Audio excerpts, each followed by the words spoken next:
ಚಿತ್ರದುರ್ಗ ಲೋಕಸಭಾ ಕ್ಷೇತ್ರ ಚುನಾವಣೆ ಹೊಸ್ತಿಲಲ್ಲಿ ಹೆಚ್ಚು ಸುದ್ದಿಯಾಗಿದ್ದು ಹಾಲಿ ಸಂಸದರು ನಾರಾಯಣ ಸ್ವಾಮಿ ನಂಗೆ ಬೇಡಕ್ಕೆ ಬೇಡ ರಾಜಕೀಯ ಅಂದ್ಬಿಟ್ರು ಅಂತ. ಏನಪ್ಪ ಇದು? ಜನ ನಿಮ್ಮನ್ನ ನಂಬಿ ಓಟ್ ಹಾಕಿ ಗೆಲ್ಲಿಸಿ ಸೆಂಟ್ರಲಿಗೆ ಕಳಿಸಿದ್ರೆ ನನಗೆ ರಾಜಕೀಯನೇ ಸಾಕಾಗಿದೆ ಅಂದ್ಬಿಟ್ರು. ಅಲ್ಲಿಂದ ಶುರುವಾಯಿತು. ಆ ನಂತರದಲ್ಲಿ ಚಿತ್ರದುರ್ಗ ಸದ್ದಾಗಿದ್ದು ಹೊಳಲ್ಕೆರೆ ಶಾಸಕ ಚಂದ್ರಪ್ಪ ಅವರ ಮಗ ರಘುಚಂದನ್ ಅವರಿಂದ BJP ಆಕಾಂಕ್ಷಿ ಕ್ಷೇತ್ರದಲ್ಲಿ ಓಡಾಡ್ಕೊಂಡಿದ್ದಾರೆ, ಜನರ ಜೊತೆಲಿದ್ದಾರೆ, ಹೀಗಾಗಿ ಈ ಸಲ ಅವ್ರಿಗೆ ಅವಕಾಶ ಸಿಗುತ್ತೆ ಅಂತ. ಮತ್ತೊಂದು ಕಡೆ ಸದ್ದಿಯಾಗಿದ್ದು ಮಾಜಿ ಸಚಿವ ಗೋವಿಂದ ಕಾರಜೋಳ ಅವ್ರು ಕರ್ಕೊಬರ್ತಾರೆ ಅಂತ. ಎಸ್, BJP ರಘುಚಂದನ್ಗೆ ಟಿಕೆಟನ್ನು ತಪ್ಪಿಸಿ ಗೋವಿಂದ ಕಾರಜೋಳ ಅವ್ರನ್ನ ಕರ್ಕೊಬತ್ತು. ಕಾಂಗ್ರೆಸ್ನಿಂದ BN ಚಂದ್ರಪ್ಪ, ಕಾಂಗ್ರೆಸ್ನಲ್ಲಿ ಕೂಡ ಸಾಕಷ್ಟು ಜನ ಆಸ್ಪರೆಂಟ್ಗಳಿದ್ದರು. ಆದರೆ ಚಿತ್ರದುರ್ಗದಲ್ಲಿ ಈ ಬಾರಿ ಮತದಾರರಿಗೆ ಕಾಡ್ತಿರೋ ಅತಿ ದೊಡ್ಡ ಸಮಸ್ಯೆ ಅಂದರೆ ಮೀಸಲು ಕ್ಷೇತ್ರದಲ್ಲಿ ಇಬ್ಬರೂ ಕೂಡ ಹೊರಗಿನವರು. BN ಚಂದ್ರಪ್ಪ ಕೂಡ ಹೊರಗಿನವರು, ಗೋವಿಂದ ಕಾರಜೋಳ ಕೂಡ ಹೊರಗಿನವರು. BN ಚಂದ್ರಪ್ಪ ಈ ಹಿಂದೆ ಸ್ಪರ್ಧಿಸಿ ಒಂದ್ಸಲ 2014ರಲ್ಲಿ ಗೆದ್ದಿದ್ರು, 2019ರಲ್ಲಿ ಸೋತಿದ್ರು. ಜನತೆಗೆ ಚಿರಪರಿಚಿತರೇ, ಜನ ಅವ್ರನ್ನೇ ಗೆಲ್ಸವ್ರೆ, ಅವ್ರನ್ನೇ ಸೋಲ್ಸವ್ರೆ. ಆದರೂ ಇವ್ರು ಯಾಕೋ ನಮ್ಮವರಲ್ಲ ಅಂತ ಜನ, ಯಾಕಂದರೆ ಕಳೆದ ಬಾರಿ ಅವ್ರು ಗೆದ್ದಿರಲಿಲ್ವಲ್ಲ, ಹಾಗಾಗಿ ನಾರಾಯಣ ಸ್ವಾಮಿ ವಿರುದ್ಧ ಸೋತಿದ್ರು 80,000 ಚಿಲ್ಲರೆ ಮತಗಳಲ್ಲಿ.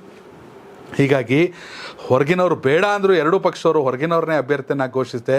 ಕಾಂಗ್ರೆಸ್ ಮತ್ತು BJP ಅಭ್ಯರ್ಥಿಗಳ ನಡುವೆ ನೇರ ಹಣಾಣಿಕೆ ವೇದಿಕೆಗೆ ಸಜ್ಜಾಗಿದೆ.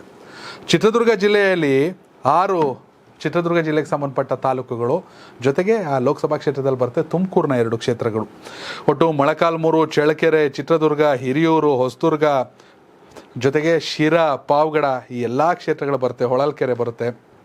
ಇಲ್ಲಿ BJPಯ ಏಕೈಕ ಶಾಸಕ, ಕಾಂಗ್ರೆಸ್ನ 7 ಜನ ಶಾಸಕರಿದ್ದಾರೆ ಚಿತ್ರದುರ್ಗದಲ್ಲಿ. ಇದು ಕಾಂಗ್ರೆಸ್ಗೆ ಪ್ಲಸ್ ಆಗುತ್ತೆ ಅನ್ನೋ ಲೆಕ್ಕಾಚಾರಗಳು ನಡೀತಾ ಇದೆ ಚಿತ್ರದುರ್ಗ ವ್ಯಾಪ್ತಿಯಲ್ಲಿ.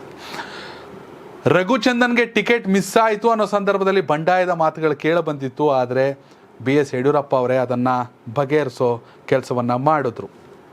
ಆದರೆ ಬೋವಿ ಸಮುದಾಯಕ್ಕೆ ಅವಕಾಶ ನೀಡಿಲ್ಲ ಅಂತ ಅಸಮಾಧಾನ ಕಾಂಗ್ರೆಸ್ ವಿರುದ್ಧ. BJPದೆಲ್ಲ ಸರಿಯಾಯಿತು ಅನ್ನೋ ಅಷ್ಟೊತ್ತಿಗೆ ಕಾಂಗ್ರೆಸ್ನಲ್ಲಿ ಅಸಮಾಧಾನ ಶುರುವಾಯಿತು. ಬೋವಿ ಸಮುದಾಯಕ್ಕೆ ಅವಕಾಶ ನೀಡಿಲ್ಲ ಅಂತ ಮಾಜಿ ಸಚಿವ ವೆಂಕಟರಮಣಪ್ಪ ಅವರ ನೇತೃತ್ವದಲ್ಲಿ ಕಾಂಗ್ರೆಸ್ ಮುಖಂಡರು ಅಭ್ಯರ್ಥಿ ಬದಲಾವಣೆಗೆ ಪಟ್ಟನ್ನು ಹಿಡಿದಿದ್ರು. ಅದು ಎಷ್ಟರ ಮಟ್ಟಿಗೆ ಎಲ್ಲವನ್ನ ಸರಿಪಡಿಸ್ಕೊಂಡು BN ಚಂದ್ರಪ್ಪ ಹೋಗ್ತಾರೆ ಅನ್ನೋದು ಅತಿ ಹೆಚ್ಚು ಚರ್ಚೆ ಆಗ್ತಿರುವಂಥ ವಿಚಾರ.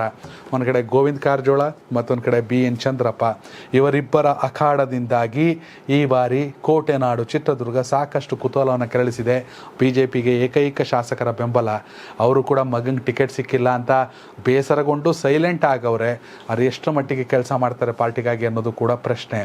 ಅದೇ ರೀತಿಯಲ್ಲಿ ಕಾಂಗ್ರೆಸ್ಗೆ 7 ಶಾಸಕರ ಬಲ, ಗ್ಯಾರಂಟಿ ಯೋಜನೆಗಳು ಎಷ್ಟರ ಮಟ್ಟಿಗೆ ನುಗ್ತಾರೆ ಅನ್ನೋದು ಚರ್ಚೆ. ವೀಕ್ಷಕರೇ, ನಿಮ್ಮ ಪ್ರಕಾರ ಚಿತ್ರದುರ್ಗದ 8 ವಿಧಾನಸಭಾ ಕ್ಷೇತ್ರಗಳ ಮತದಾರ ನೀವಾಗಿದ್ದಲ್ಲಿ ನಿಮ್ಮ ಸಂಸದರು ಯಾರಾಗಬೇಕನ್ನೋದು ಕಾಮೆಂಟ್ ಮೂಲಕ ತಿಳಿಸಿ. ಧನ್ಯವಾದಗಳು. ಜನ ಪ್ರತಿದಿನ ಟೈಮ್ ಸರಿಯಾಗಿ ಊಟ ಮಾಡ್ತಾರೋ ಬಿಡ್ತಾರೋ, ಆದರೆ ಪೊಲಿಟಿಕಲ್ ಟ್ರೆಂಡ್ ಏನಿದೆ ಅಂತ ಪ್ರತಿದಿನ ಪ್ರತಿಕ್ಷಣ ಕಾಯ್ತಿರ್ತಾರೆ. ಕರ್ನಾಟಕದ ಅಖಾಡದಲ್ಲಿ ಯಾವ ಅಭ್ಯರ್ಥಿ ಅಬ್ಬರಿಸಿದ್ರು ಮತ್ಯಾವ ಅಭ್ಯರ್ಥಿ ತತ್ತರಿಸಿದ್ರು ಅಂತ ನೋಡೋಕೆ ಕಾತರದಿಂದ ಕಾಯ್ತಿರ್ತಾರೆ. 28 ಕ್ಷೇತ್ರಗಳ ಪ್ರತಿದಿನದ ಪಬ್ಲಿಕ್ ಪಲ್ಸ್ ಏನು, ಪ್ರಚಾರದಲ್ಲಿ ಯಾರ ಮುಂದೆ ಯಾರ ಹಿಂದೆ ಎಲ್ಲ ಮಾಹಿತಿಯನ್ನು ನಾವು ಕೊಡ್ತೇವೆ. ಕರ್ನಾಟಕ ಕುರುಕ್ಷೇತ್ರ 28 ಕ್ಷೇತ್ರಗಳ ಡೈಲಿ ನ್ಯೂಸ್ ಪ್ರತಿದಿನ ರಾತ್ರಿ 8 ಗಂಟೆಗೆ ಯೂಟ್ಯೂಬ್ನಲ್ಲಿ ಕರ್ನಾಟಕ ಟಿವಿ ಅಂತ ಸರ್ಚ್ ಮಾಡಿ, ನಂತರ ನಮ್ಮ ಕರ್ನಾಟಕ ಟಿವಿ ಸಬ್ಸ್ಕ್ರೈಬ್ ಮಾಡಿ. ಸಬ್ಸ್ಕ್ರೈಬ್ ಆದ್ಮೇಲೆ ನಿಮಗೆ ಹೋಮ್ ಪೇಜ್ ಬಂದರೆ ಕಮ್ಯುನಿಟಿ ಅನ್ನೋ ಆಪ್ಷನ್ ಸಿಗುತ್ತೆ.